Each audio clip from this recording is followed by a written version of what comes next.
BDR হত্যা মামলায় খালাস পাওয়া আসামিদের মধ্যে 200-র বেশি জওয়ান জামিন পেয়েছেন বিস্ফোরক মামলায়। ঢাকার বিশেষ ট্রাইব্যুনাল 2-এর বিচারক ইব্রাহিম মিয়া এই আদেশ দেন। এতে করে তাদের কারামুক্তিতে কোনো বাধা রইল না। আসামি পক্ষের আইনজীবীরা বলছেন, নিম্ন আদালতে খালাস পাওয়া আসামিদের জামিন হলেও সাজা ভোগ করা আসামিদের জামিনের বিষয়ে পর্যায়ক্রমে বিবেচনা করবেন আদালত।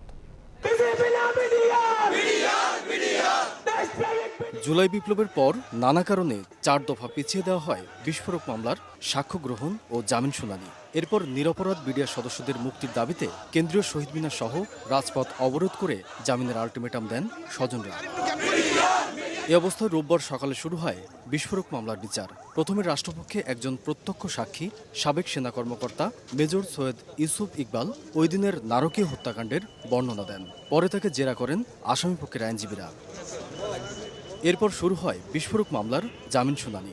পরে হত্যা মামলায় খালাস পাওয়া আসামিদের জামিন দেন বিচারক। হত্যা মামলাটির মধ্যে 277 জন আসামি তারা নির্দোষ সাব্যস্ত হয়ে তারা খালাসপ্রাপ্ত হয়েছিলেন। যাদের 10 বছরের সাজা হয়েছিল তাদের 10 বছরের সাজা ইতোমধ্যে সার্ভড আউট হয়ে গেছে। মাননীয় আদালতে সবার পক্ষে আমরা জামিনের আবেদন করেছিলাম। তিনি বলেছেন যে যারা নিম্ন আদালত থেকে প্রথমে হত্যা মামলায় যারা নিম্ন আদালত থেকে তারা খালাস পেয়েছিল এবং যাদের বিরুদ্ধে সরকার কোনো আপিল করে নাই, এই রকম যারা আছে তাদেরকে আজকে মাননীয় আদালত জামিনে মুক্তি দিয়েছেন। 200-রও বেশি আসামির জামিন হওয়ায় সন্তোষ জানিয়েছেন আসামিপক্ষের আইনজীবীরা। বলেন, সাজা ভোগ করা আসামিদের জামিনের বিষয়ে পর্যায়ক্রমে বিবেচনা করবেন আদালত।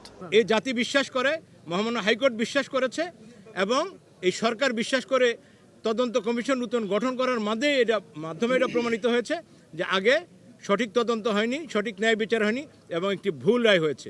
সো আমরা আশা করছি ভুল রায়ের আজকে একটি সংশোধনী হয়েছে, পর্যায়ক্রমিকভাবে সবাই আমরা বের হয়ে যাবে, আমরা আশা করছি।